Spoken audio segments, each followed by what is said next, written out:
Hi friends, మొత్తానికైతే మహబూబ్నగర్ వచ్చేసిన. రైలు gate పడ్డది ఫ్రెండ్స్. ఆగాను ఇప్పుడు ప్రస్తుతానికి. మరి ట్రైన్ ఎటు నుంచి వస్తుంది అనేది తెలియదు. చూద్దాం ట్రైన్ ఆయన వస్తుంది. ట్రైన్ వస్తుంది ఫ్రెండ్స్.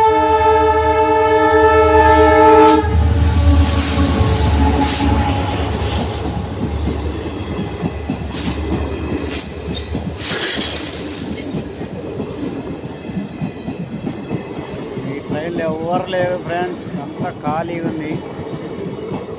రోజులు కావడం చాలా టైం పడుతుంది. లారీడు అయిపోయింది ఫ్రెండ్స్, ట్రైన్ వెళ్ళిపోయింది. లారీ కాడికి మనం వెళ్ళిపోవాలి ఇప్పుడు. ఇప్పుడే అందరూ నిద్రలేస్తున్నారు.